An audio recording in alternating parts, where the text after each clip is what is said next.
them to them. Sell them to them. With me, Jimmy Mountain, Baldly Motson on the beat, talking all things football. Feel it in your seat. Yeah, but Lee, that's their fault. Shabbat line. Football therapy.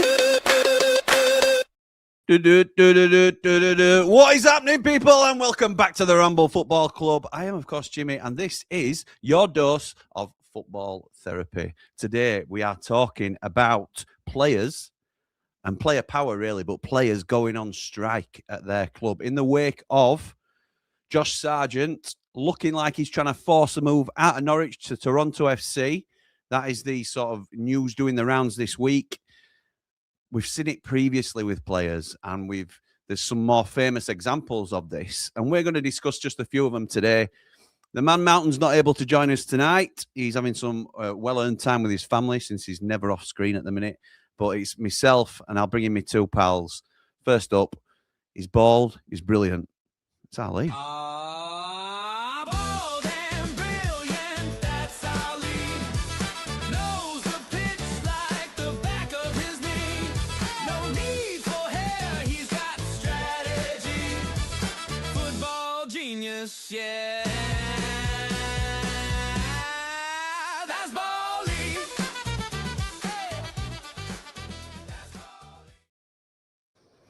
What's happening, Lee? You all right, pal? I'm very well, thank you. Great introduction. Watching you dance behind screen as well. Thanks, People you can't can see it now, can't you? I can, mate. Yeah. You can see it. Yes, yeah. True, mate. That's true. How you doing, pal? You okay? Yeah, really good, mate. Cheers. Busy at work, but hopefully weekend's only around the corner, isn't it? So we're all good. Sure is, mate. Sure is. Right. Okay. Let's get our pal in. It is the man on the mic. It's Jord Motson. Jord Motson, the man on the mic, painting the match with a sound so right. Sheffield's pride, every fan can see.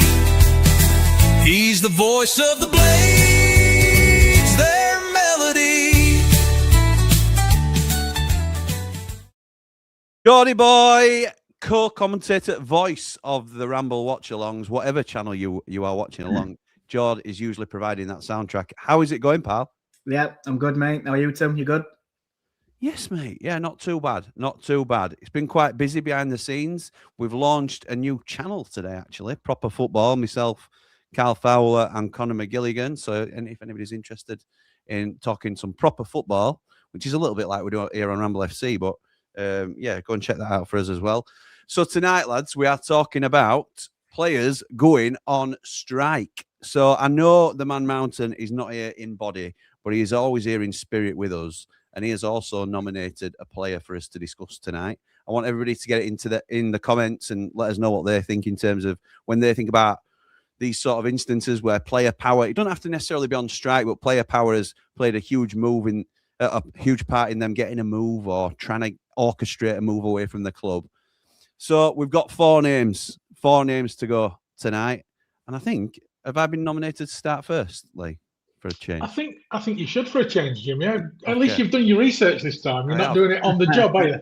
I've definitely done my research, mate. Don't you worry about that. So my shout has actually already been mentioned in the comments by Lou.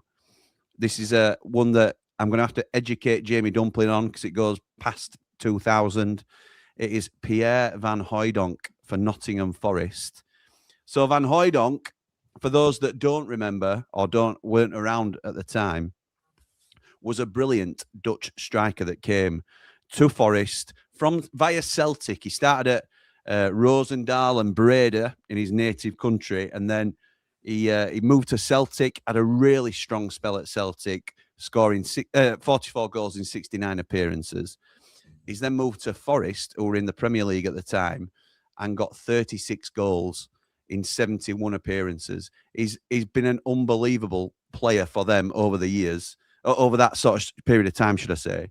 And his value was climbing and climbing. And Forest's profile alongside that was growing as well.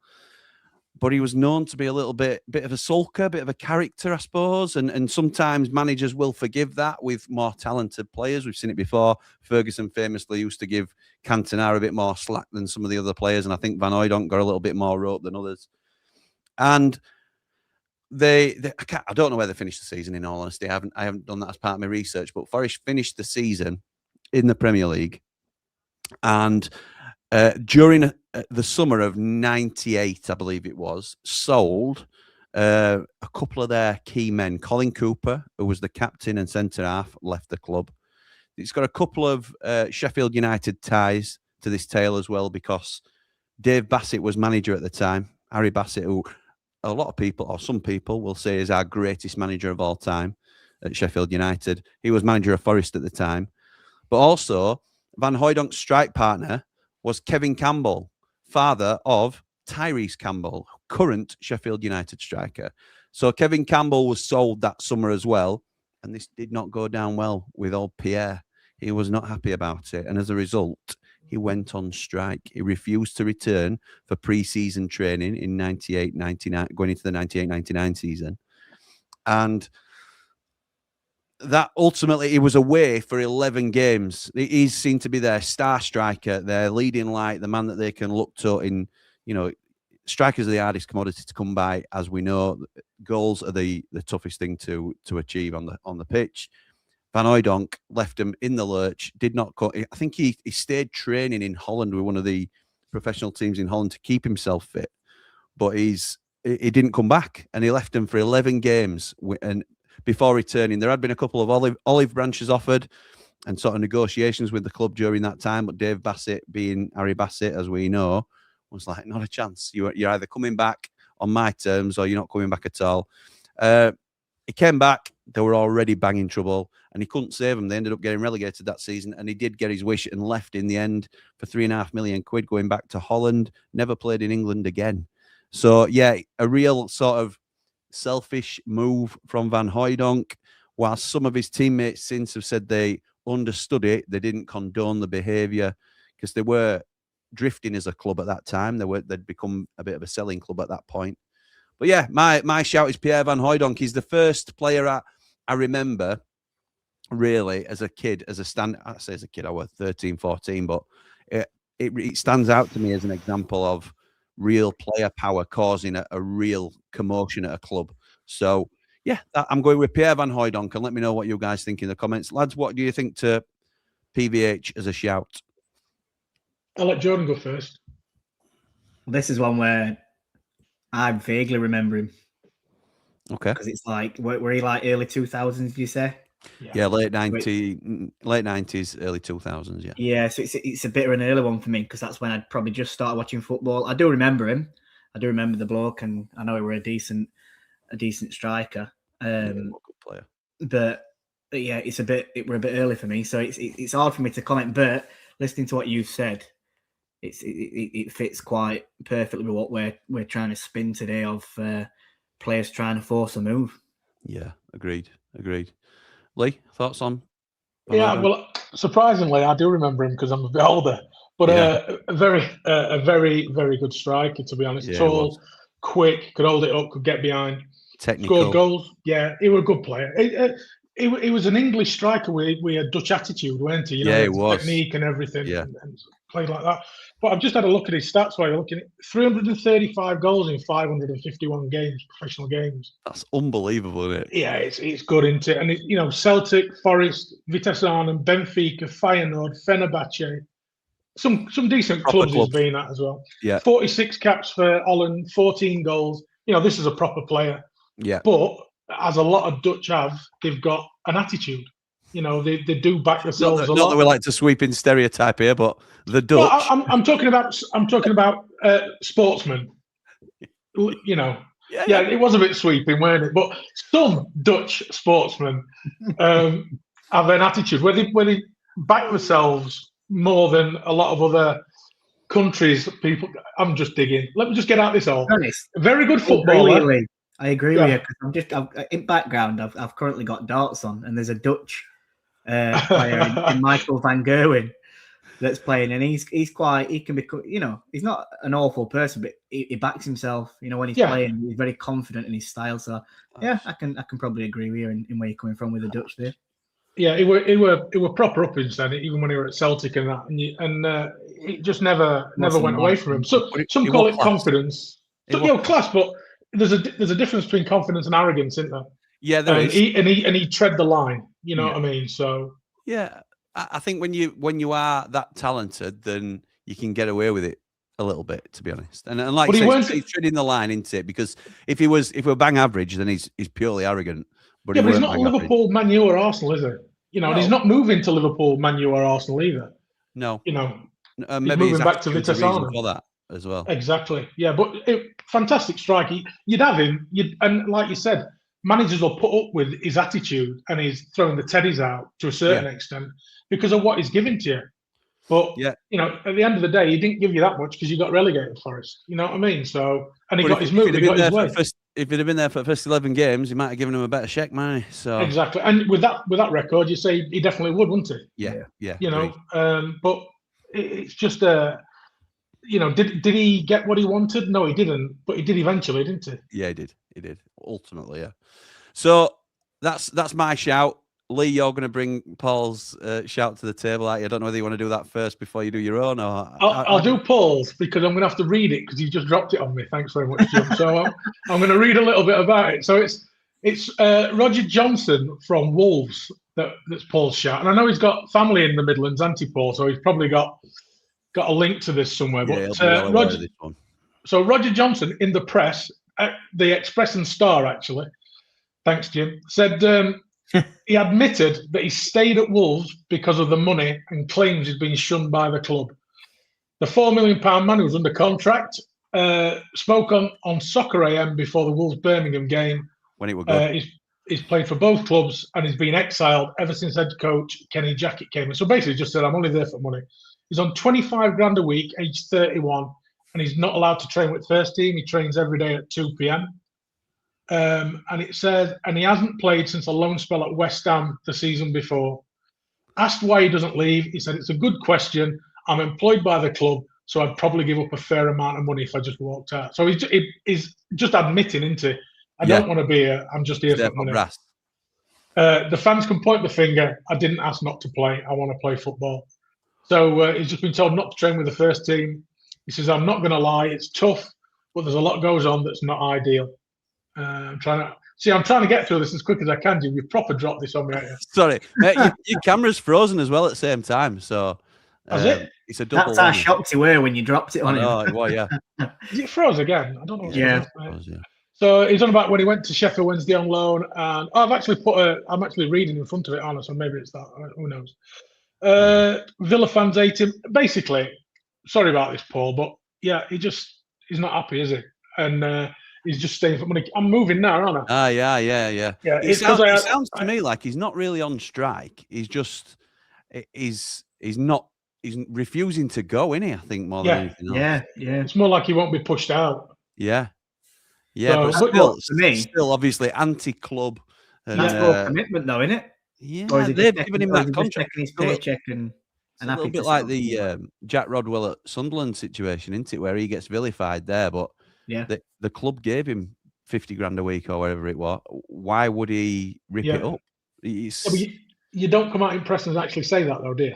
No, you don't. But I think it's on a human level, it's widely accepted. It's just because it's the emotions of a football club that's involved. Of course, yeah. So, yeah, I think that's a decent shout, and it's an interesting story, even if it's not officially sort of I'm not playing for you again. It's more a case of listen, play me if you want because you pay me 25 bags a week. Yeah, so, I'll train at 2 if you want. It's just affecting my golf game. That's all. That's right. No, that's basically what he said, isn't it? 31. He's getting that contract nowhere else. So yeah. You know, fair dues. And he got to end of season, and I would even have backed up with more information if I'd have known I were doing it. So there you go. I'd have had a better go. It's not a bad effort. I was just trying to say flag through what I read. Not a bad effort. It's decent effort, that, mate. In fact, I'd even say it were better than mine, and I did 2 minutes research before I came on. So, Jordy boy, we'll move on to yours then, pal. Who have you gone for? So I have gone from very, very recent one. It's Alexander Isak. So let's cast your mind back 4 years ago. 26th of August 2022, he signs for Newcastle on a 6-year contract running until June 2028. And he signed for £60 million, which I believe were a record transfer for Newcastle at the time. So he scored on his debut, and he got man at match on his debut in a 2-1 defeat, funnily enough, against Liverpool at Anfield.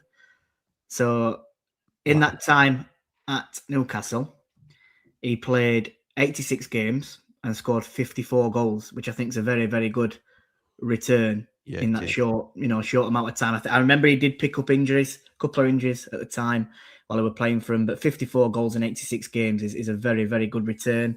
He won the EFL Cup last season, so 2004-25 season. They were also a runner-up in 2022-23 season.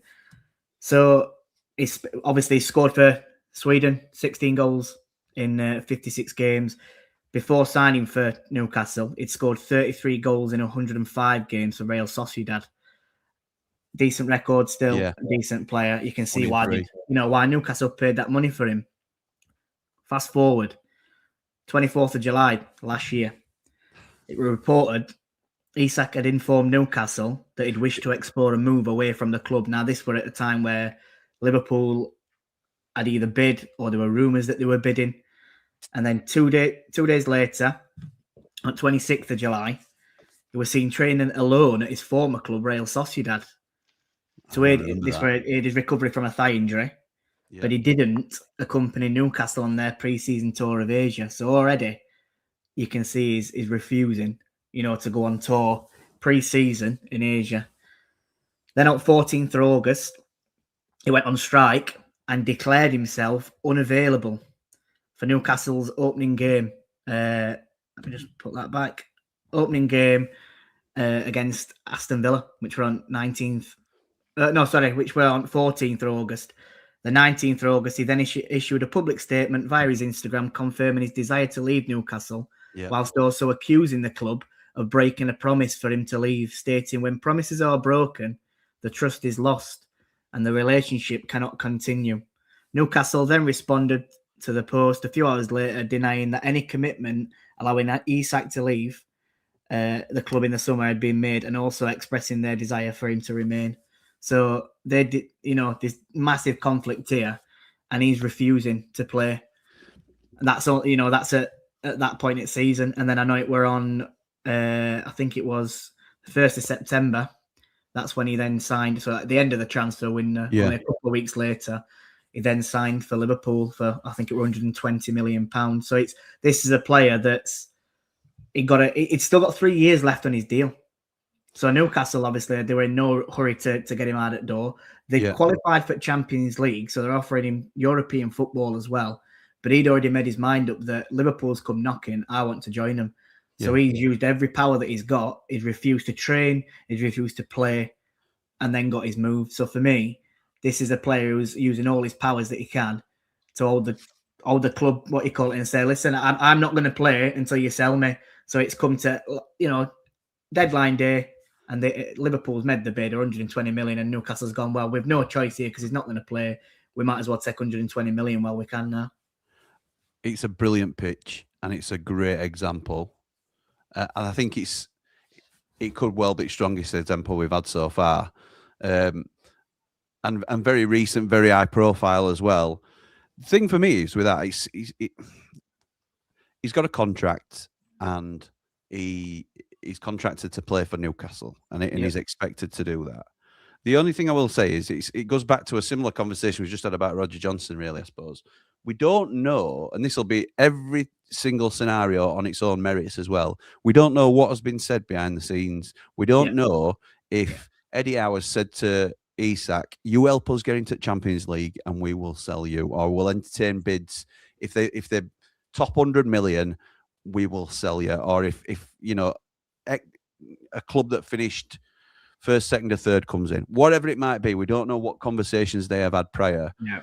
If those have been genuine sort of gentlemen's agreements, which Isak clearly claims something like that has gone on, still there's no contractual reason for him to leave, and ultimately it's hard lines, and he should be playing for Newcastle.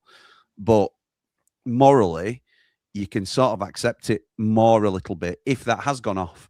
We'll never know. We'll never know. And with these scenarios all the way around, you'll never know. There's a lot of things, as Sheffield United fans, a few of us know little bits about how Iliman and Dye came to leave the club. And it's not quite what was played out in the press, or maybe what the club or the player or whoever it was wanted to be the narrative in the press.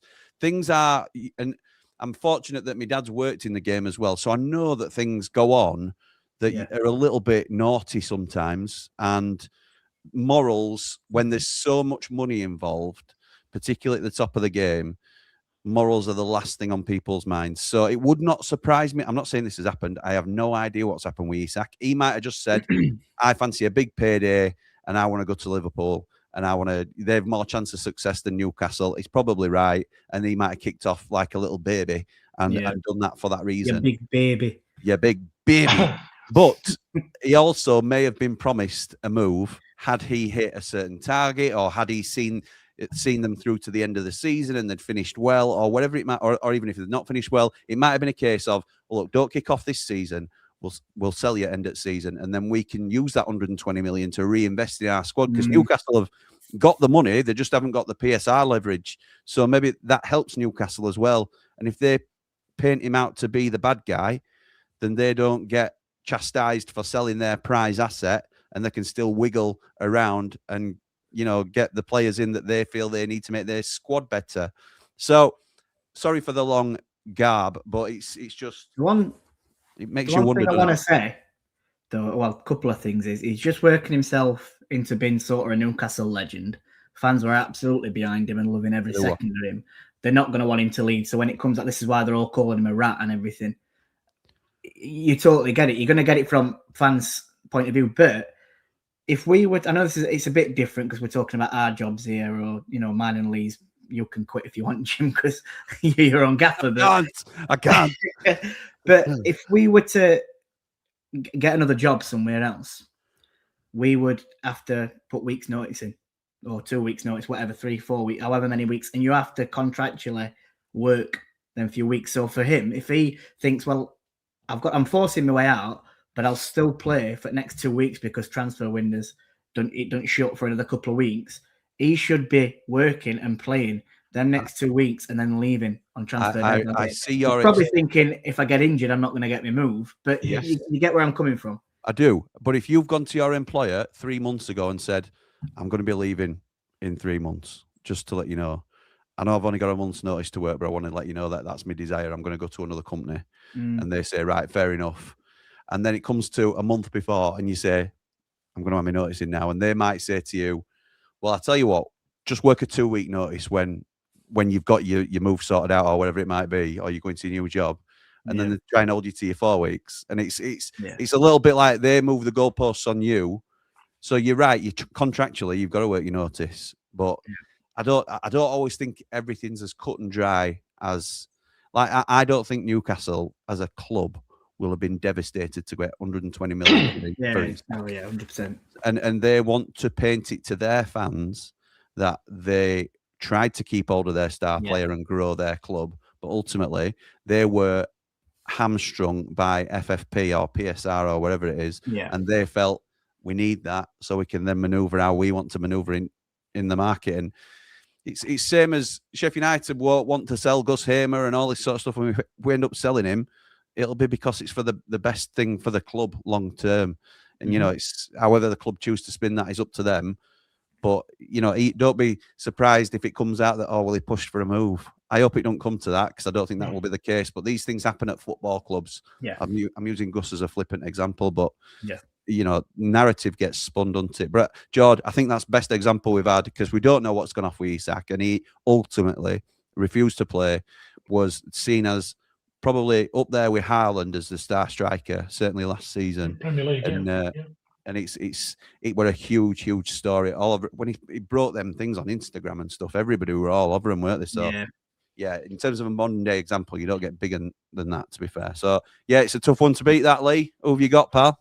I would also say that way with Jordan's, that I know we're talking about the player leaving, but Liverpool don't go out blame here, because somewhere along the line they've jabbed the agent or jabbed the player and said, look, we want you. Can you sort something out? Because it was the only place he wanted to go. You know, he didn't.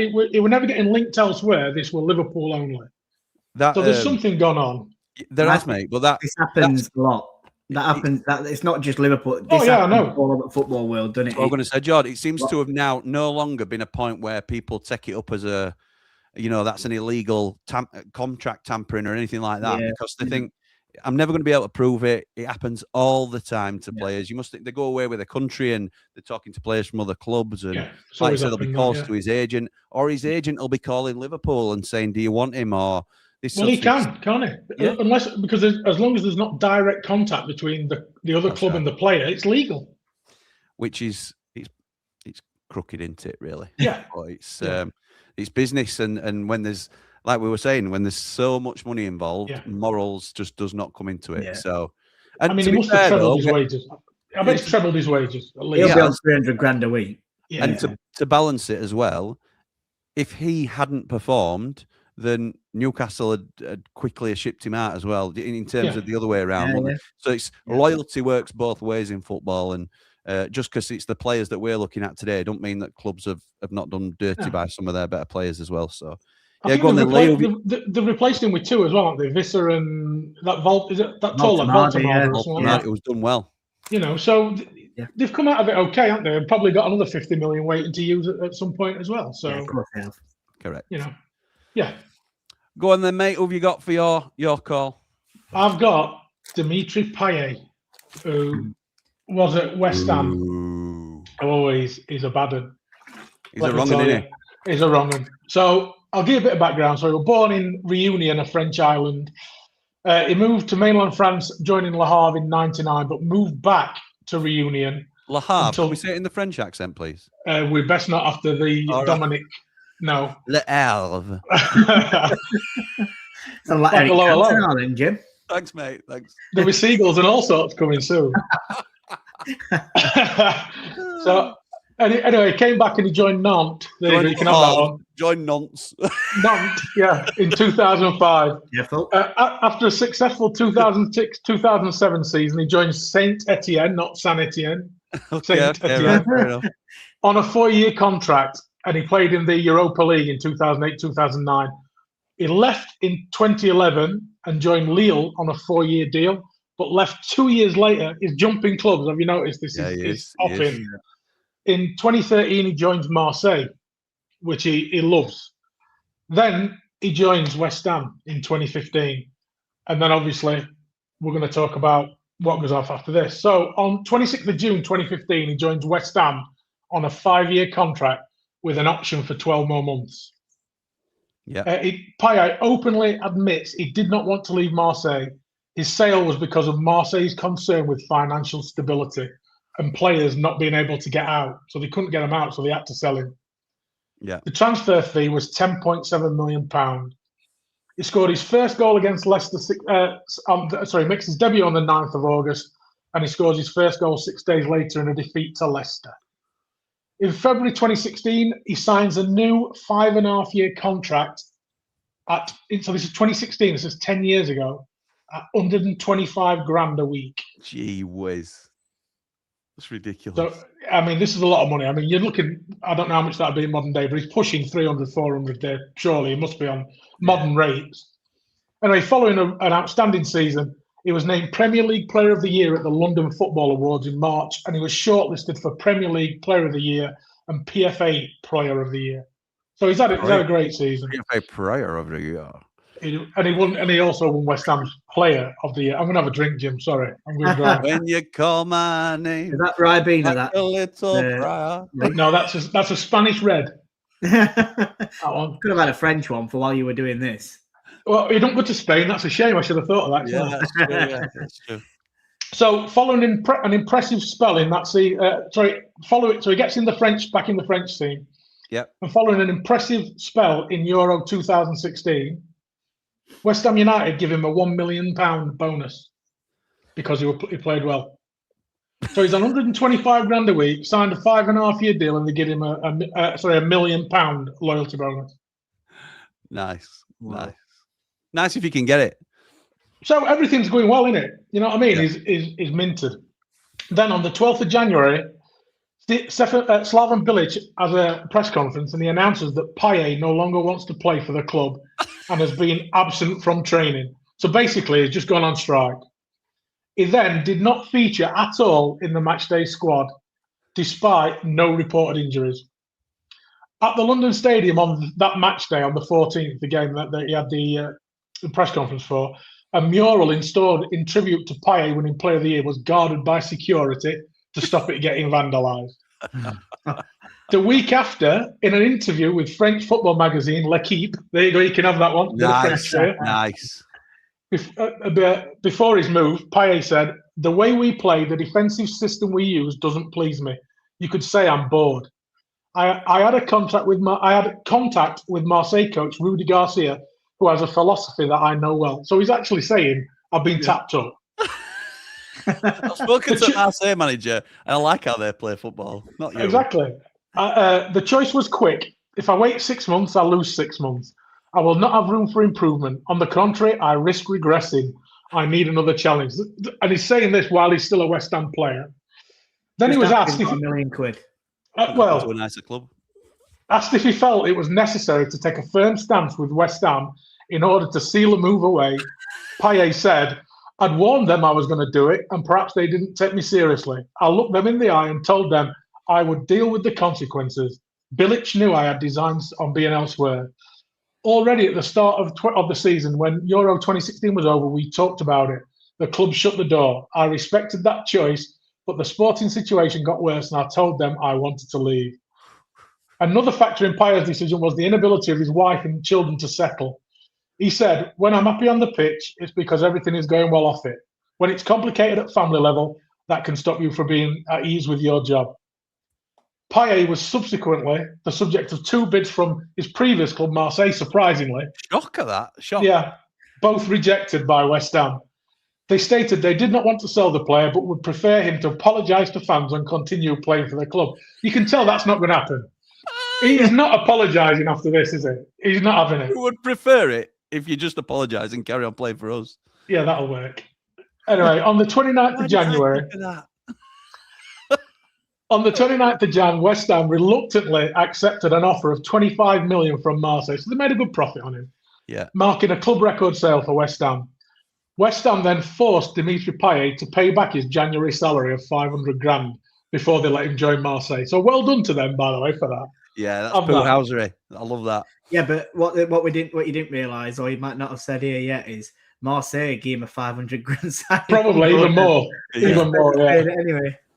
So while he was at West Ham, he scored 15 goals and 22 assists in 60 appearances. I mean, he was a good player. He scored them a couple of cracking free kicks, didn't he? Can you remember that one that just dips in? Some of his goals are ridiculous. Yeah. So the day after he completed his move, the mural was taken down in the stadium, surprisingly, and they put one up of Andy Carroll instead, which is just fantastic. I love that. Wow. After the move, there was an interview with Slaven Bilic a couple of years ago, and the former West Ham manager said the issue stemmed from his return after Euro 2016, explaining he came back and the problem was that in the French national team, all of them play in the Champions League, every one of them apart from Payet. So they were probably going back and then going to play on Tuesday against Barca, and he was away at Norwich. It's a fair point. I mean, to be honest, I think if I played for West Ham, I'd want to leave anyway. So yeah, me too, mate. Me too. 125 grand a week. Oh, bless you. You can put up with that. I'd still rock up and play. So he's signed a new 5.5 year deal, 125 grand. Got £1 million for doing well in thing, and then gone right. I'm off 6 months later. Don't want to play for you anymore. And then to slag the club and the fan, well, not the fans, but the situation they're in off. I love it. In the press, it's incredible. That is a brilliant example. And to be honest, I didn't think Payet would match up to the Isak example, but it's up there. It's right up there. Wow. Lee, I'm going to get you because I think the Isak move is more shocking, but I think he's been worse. He's behaved worse. Absolutely. From what you just read out there, I mean, taking £1 million bonus and then saying, I forgot it had gone that far. I'd forgot it had gone that far with Payet. Yeah, I did. So, yeah, really good, great pitch that, mate, to be fair. So we'll let you decide in the comments who wins, but I think, you know, where we fall on that one. So let's get some comments now before we We shift subjects. Batman Lou says, evening, boys. Notable ones I remember are Pierre Van Hooijdonk at Forest, and also Tevez refusing to come off the bench for City. Up all the rambles. Remember to like and subscribe to Ramble FC. That, if you don't know already, Batman Lou is now the face of Ramble FC. He's doing all the breaking news. Fabrizio Rambolano, I think he's calling himself, and a few other bits. I find it completely unacceptable when players do this. There is never a justifiable reason to abandon your teammates. Winds me right up. Disgraceful behaviour. Push back very, very slightly on that. I overall completely agree. In terms of morals, you bang on, Lou. But I do think sometimes there will be circumstances, like we speculated with Isak, that might be a reason behind it. Whether you agree with it or not is completely different thing, isn't it? Ian says, evening, Blade. Just a question, Jim, on that. Where do you stand on the other side of it? So where players are running the contract down, because I have no issue with this, by the way. No, but I don't. Where players are running the contract down, and I've openly said, look, I am going to leave at the end of my contract. Yeah. Because at least they are fulfilling their obligation to the club, aren't they? Yep. Yes, they are. And when you take the emotion of football out of it, it's only like a builder finishing a job. Of course it is. You know, you move on to the next job. I know it's a different. You don't thing. like it as a fan of that club and as a fan of that player. Like, we could use it again. We always go back to Sheffield United examples, but Gus Emery is in the last 18 months of his contract. Sheffield United, by all accounts, and we're surmising a little bit, but I've said to him, you need to sign a contract or we're going to have to consider selling you. And that is the situation we're in. We don't know how those negotiations are going.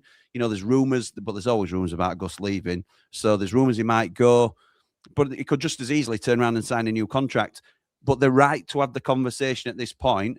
And Gus, if he said to the club, look, I plan on leaving in 18 months because not only have I done everything I've said I'm going to do for the football club, but obviously he personally then can get a lot more money by moving on a free, if you like, or on a Bosman or whatever you want to call it nowadays. So I don't blame the player. It's the club that needs to look after their asset. And at the same time, the player, if they run their contract down and the club knows about it, if they don't strike a deal with another club, the player benefits from it anyway because the signing on fee that then they get goes to the player. You know what I mean? That's right. They can say, well, you were going to pay $5 million for me in January, let's say, but give me $3 million. Give me £3 million as a signing on fee. You've saved yourself £2 million, and the player gets that, and the player and his agent will get that. Do you know what I mean? Josh Brownhill was the example this summer. He's going to the highest bidder, whoever offers him personally the most money, rather than the club. So it's mercenary type behaviour, but don't make it wrong. Don't make it wrong, does it? I suppose it's a short career.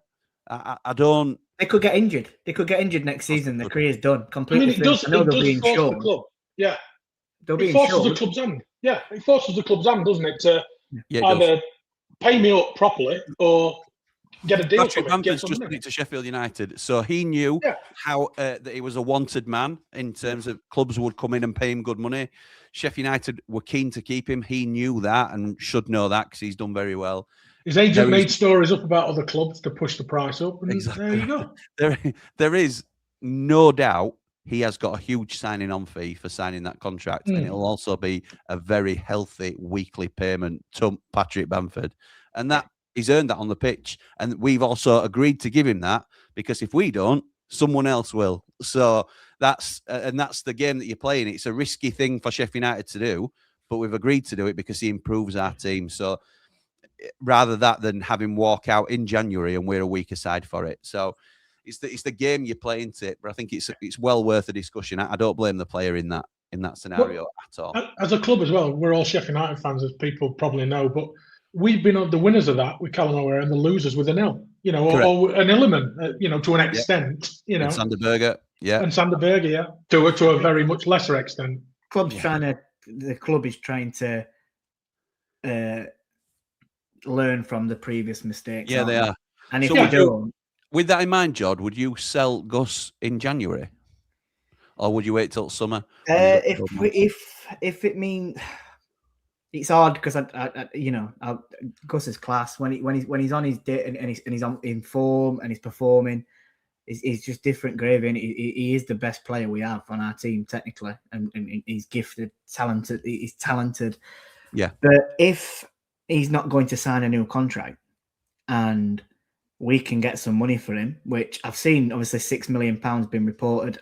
I feel like it's low. Personally, for me, I'd be looking between 8 and 12 is where I'd be looking at, especially with 18 months left. I think in summer we were probably looking at 15 to 20 million, but when there's only 18 months left, it's naturally going to drop. And he's depreciating all the time, isn't it? It'll be a lot cheaper in the summer as well. Exactly. You're probably going to be looking at 6 million in summer, aren't you? Yeah. So if we did get rid of him now, and as it's been looked at, reported today about Dan Neil, and we could invest in Dan Neil and maybe someone else, and you might get Rothwell in, let's say, or just a rough thing that I'm saying. It funds. We might be better. We're better off in long term there, so I wouldn't be against it. Interesting, mate. Interesting. Can I'll just jump in on that. I saw a fantastic debate about this the other night on a channel called Blades Ramble on Three Mardy Blades, and this were brought up. And while we are saying Gus Amery is our best player at our club, he is not in our first 11. Correct. He is not in our best team at this current You hear that, point. Man Mountain? You hear that? And even though I agree with you, Jordan, and that's what I was going to bring up. In the team, like that Mansfield game in Cup of the day, that is a game where he should be standing out. And don't get me wrong, what a goal! Like fantastic goal. Absolutely right. On stream, obviously me and Paul and our commentator and ball it back, and I'm clapping on stream, and I'm thinking what a goal. But then what else did he do in that game? He were anonymous. I can't remember him being involved. I agree. So if you give us 10 million, you'd say, yeah, it's time, because he's only going to go down in value, and he's not going to be Championship Footballer of the Year this year, is he? No. Let's be honest. And I thank him for if he did leave. Fantastic player. He's been brilliant. Superb. I wouldn't fault him either, and I'd wish him well. Sorry for sidetracking us there. Not at all, boys. Not at all. It's interesting chat. Ian says, "Good evening. I need some therapy after watching them two Muppets ranking championship teams by size. Don't know how you cope with them, Jimmy. I have a lot more of that in story and anti. Unfortunately, that's talking about our proper football pod. Now available on YouTube, which is fast catching up to Behind the Ramble in terms of subscriptions. So if we can get Behind the Ramble to 1,000 subs before we can get proper football pod, I'd appreciate it. Thank you very much. West Brom. The lot down the road with a tent in a field second. Needed Jimmy there for a bit of grown-up input. Thank you very much. Lou says, Pierre Van Hooydonk was some striker, though. I think he had to eat humble pie at one point and play after striking. No wonder Forest won the old Division 1 with him and Campbell Senior up top. Another brilliant striker. What did they win the old Division 1? Won the Prem, didn't they? No, sorry, the old Division. Oh, the championship, he means. Yeah. The champion. The champion. Apologies. Luke the Blade says, I think Payet was the last player I remember going on strike to force a move. Yeah, a great example given by Lee, to be fair. Mark Meldrew says, just showed our Rory Lee's intro. Haha, he's got no hair, Dad. Don't worry, Lee. He's only 4.5, mate. That's all right. I can take it now. I'm used to it now. I'm getting called it in the street, so I get it now. Do they always say brilliant as well, though? No. Or do they just say baldly? Yeah, well, some of them know me, Jim. Oh, yeah, fair enough. Yeah. To be honest, when he was speaking a little bit of French, then I might change it to bold and fluent. Yeah. Oh, no. It's not that I'm fluent in, mate, and I'm not going to swear on. Aaron Ramsdale, one that sticks in my head, refused to play against West Brom. We had Verips in net and lost 4-0 sound. Yeah, he did refuse to play for Sheffield United. He forced that move through to Arsenal. I forgot about Rammers, says Luke. Probably not. Probably for the best. Lee'd make a good mannequin. Yeah, I think so. Too. That when you were frozen on screen, obviously. Take some wax. We've had players this season that I wish would have gone on strike, and a manager, says Lou. Dave Morwood says, imagine in 2019, your club captain decides he wants to move and refuses to go pre-season. On the pre-season show, step forward, Lawrence Koscielny. Yes, of course. Good shout. Very good shout. Bryce says, we welcome everyone into the Ramble FC chat and want everyone here to feel comfortable to air their views. All we ask is that you keep it clean, be nice to each other, and respect each other's views, please. Bry, legend. Thank you, my mate. Lou says, agree with Lee on players being entitled to run their contracts down. That's different, and a contract works both ways. Big T. Nah, then, Big Tony says, can I put this name in the mix? Peter Odemwingie wanting to go to QPR. Do you know what, Big T? I I put this name forward as one that I was potentially going to discuss. I'm going to hear a little bit more from you about that one in very shortly. Odemwingie turning up at QPR is a classic. It goes down in TV gold, sports TV gold for me. That absolutely brilliant. Mark Meldrew says, "Wow, they got rid of Calvert-Lewin and Che Adams in 2016, and that helped fund the signings of Mark Duffy, Jack O'Connell, John Fleck, etc." Absolutely right. Selling Gus might not be the worst decision, providing it funds quality signings as replacements. Another one of those cycles I always think about is David Brooks to bring in Ollie Norwood and John Egan and other players of that ilk, George Baldock, Ender Stevens. It's a revolving door that you have to keep balancing all the time. Bryce says, please like, subscribe, and share the channel. It costs no and really helps us build. You can really help by telling other people about us. Your recommendation is a powerful thing. Thank you, Bry. And as always, we're going to shift subjects now to predictions. And Lee will take the mic for this, as he always does, because he does such a good job, a bold and brilliant job at it. But just while we bring on a Platinum Rambler to represent the Ramblers in these prediction rounds. So before I bring him on, I'm going to ask him, because he's already commented in the chat about a potential player going on strike. So I'm just going to ask him a little bit more about that. So without any further ado, this week's Platinum Rambler representative is Big Tony. Bold and brilliant, that's our lead. Knows the pitch like the back of his knee. No need for hair, he's got strategy. Football genius, yeah. That's Baldy. That's Big T. Then Ramblers. Now then, Tony. How's it going, pal? Oh, well, I've just had to move over studio. Change my top. I'm here now, morning. Oh, he's gone. He's gone on here. This is his little bit, you see. He's back. Hey up, Tony. All right, pal. Never seen it same place. Never seen it same place. Never seen it same place. Listen, let's show respect for Ollie Arblasters' favourite Rambler. That's right. Shout out to Ollie Arblaster. Shout out to Ollie. Good evening, all. Hope you're good, pal.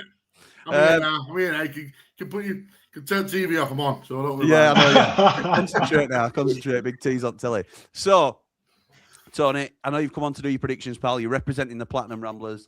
I'm certainly not going to be arguing with you, whatever you say. But you also mentioned a really famous and funny Peter Odemwingie as a shout. Do you want to just give a? I know you're not prepared for this, so just give us what you can remember of it, pal. Just very, very briefly. Well, it was all about Sky Sports News back in the day, weren't it? And that's how you got information. And yeah, I remember watching it, and I remember breaking news: Peter Odemwingie had arrived at QPR, and West Brom didn't know nothing about it. He wound his window down, didn't he? And they sat doing microphone, and he sat in his car because it was raining. And they're doing microphone the whole thing, and he's going, "Yeah, I'm going to get this. I'm going to get it all sorted." And time came and time went. And I remember going back, and he was just driving away.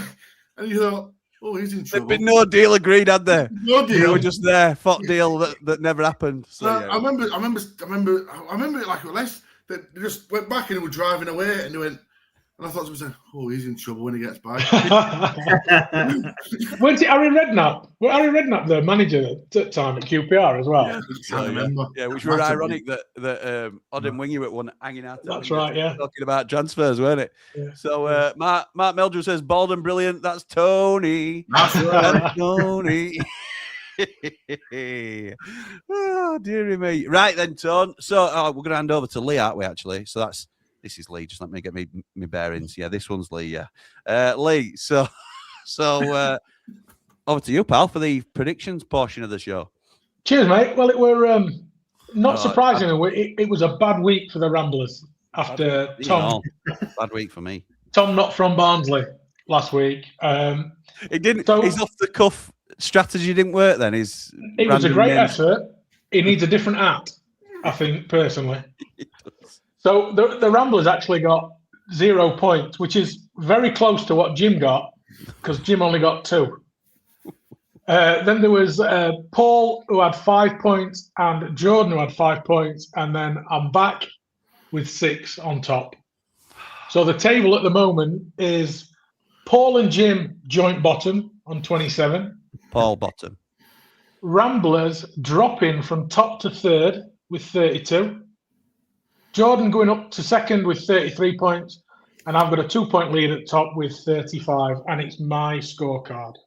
So that's all I'm saying. So this week, week 14, the first game we've got is Jim's pick. And that was Man United versus Man City. So if I do Paul's, and Paul's gone for a 2-0 Man City win. And I've gone for a 3-1 Man City win. So, Jim? Right, I just want to add a bit of context to this. So I was on Added Time with Connor and Cal, and that is Connor's show that he does on his Conor McGilligan channel. I didn't know I was going to be on this. I was a pity invite because I was already there recording with him at the same place for Proper Football. So Connor was like, "Do you want to be on, Jim? Do you want to be on Added Time?" I'm like, "Well, if you want me to be." Yeah, if you want to be. So they threw me onto this Premier League predictions show, and for some reason, I don't know why, we've been talking about Carrick coming in and maybe getting a bit of a bounce, and I said, and I can't change it now because if it comes in for that one and I ain't gone for it for this, then I'll be kicking myself.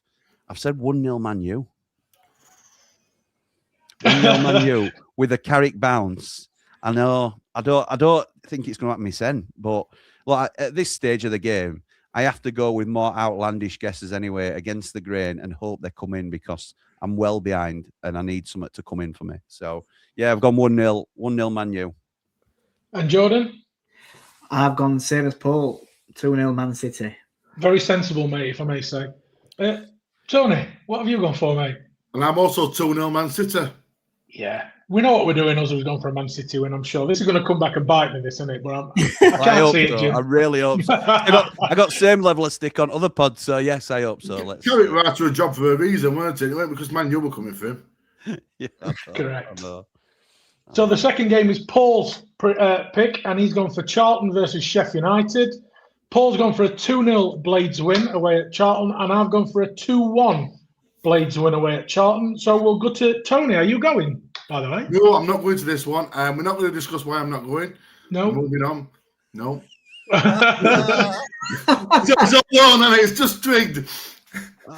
I know. I'm going for a 3-1 Blades. Nice one. I hope that comes in. Jordan? I am going to this one for a day out in London, Wow. and I'm going for a 2-1 United win. Lovely. And Jim? Yeah, look after Andy the Blade for me, pal. I have gone for a 2-0 United win. There ain't no looking after Andy the Blade, mate, once he gets going. We've seen the evidence, haven't we? It's out there on YouTube. There's a potential. He's coming back. We're meeting him down there, and then he's coming back with us. And I've heard that there might be a well-known Uber driver potentially picking him up. Yeah, there possibly is. Yeah, possibly. Yeah, don't know if they're well known. Moving on to the next game, which is my pick. It's Leeds v Fulham. Great pick. So this one we'll go with Paul first, which is 2-1 to Leeds. I've gone for a 2-2 draw. Jordan? And I've gone 2-2 draw as well. I know you have, mate. And Jim? I have gone for a 3-2 Leeds win in what will be an absolute barnstormer of a game, in my opinion. I can see it being a really good game. And Tony? 1-1. Nice one. I can see it being a draw, Tony. But to be honest, if we're up against Tony's top tips here, so we might be up against it a little bit. Right. Well, I'm thinking of putting these on, what Tony's I'll be doing honest that. with you. I've already been looking at putting it on, to be honest with you. There you go. Happy days. Okay, so going on to the fourth game. This is Jordan's game, and it's Coventry v Leicester. So I'll let Jordan go first on this one. Yeah, I've gone 1-1 in this game. And Tony? 1-1 again. Jim? 2-1 Cov, back on track. Yeah, and myself and Paul have both gone 2-1 Cov as well. So I'm hoping, Jim, you do well in that one for a change. Yeah, I bet you are. You're hoping for a perfect score, aren't you? Love it. I love it. Leicester late goal, something like that. Make it interesting. So, and the last game is Tony's pick, which is Sheffield Wednesday versus Portsmouth. And we'll go with Tony first.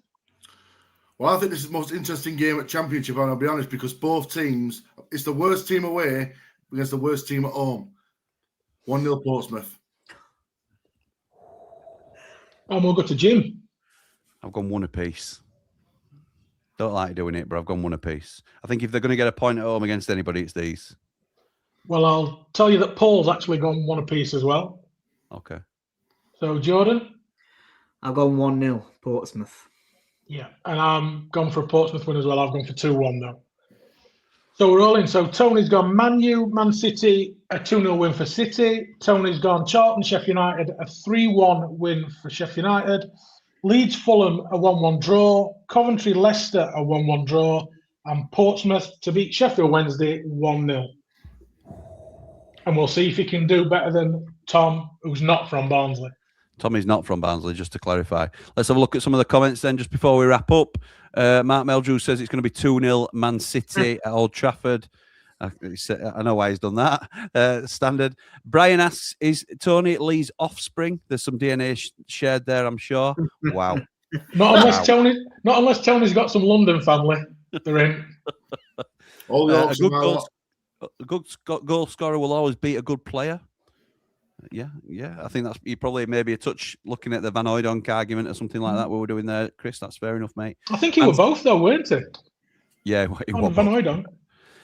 Man City 3-0. Judas Ramsdale says Paul. 2-1. Did you go for 2-1, George? I'm not having this. Yes, we did. Every week he puts him in. Mr. Tequila. He's gone Leeds 2-1 against Fulham. Oh, wait, thank God for that. Same as Paul. 2-0 to Cov against Leicester. I think you went 1-1, didn't you? I went 1-1, yeah. And 4-0 to Cov from Bry. Yeah. And Mark Meldrew thinks Portsmouth win 2-1 at Wednesday. Same as me. Love it, Big T. Ramblers back on top after next week, says Mark Meldrew. Bloody hell, don't know about that. And if they are, hopefully Big T's got a bit of money in his back pocket and all. Go on, he's sticking it on now. I'm doing it. You're going to tell us what odds are, aren't you? Yeah. Takes some working out, to be honest. I'll put it on plan and chat in a bit. Nice Happy one. days. I'll put it better. I'll put it on in a bit. Stick it in Tony. this chat, Tony, after. Stick it in the chat so they can see it. Yeah, nice one. Tony, Ollie Arblaster's favourite rambler, thank you again for joining us. Shout out to Ollie Arblaster, who'll be watching at home. Lads, anything else you want to say before I let you go? No, I'm going to say. Oh, go on. No, you go, George, please. So I know this is a bit different, but obviously we're all Sheffield lads. Well, Jim's a Wakey lad, but going on the boxing, congratulations to Dalton Smith. We've got another world champion. Well said. From Sheffield.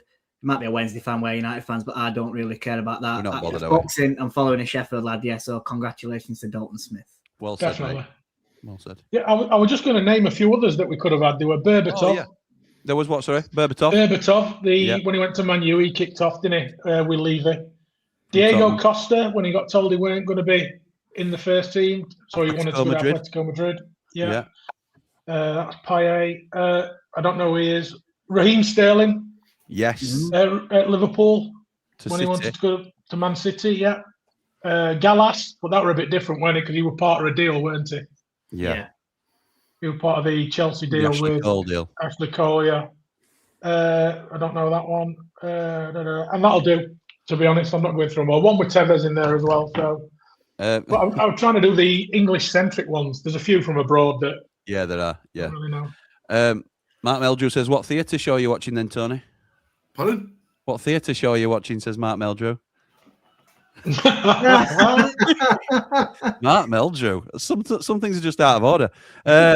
Berbatov Sly says Mark Meldrew. Nice. We're not going there. I'm not doing Eastern Europeans anymore. Not happening.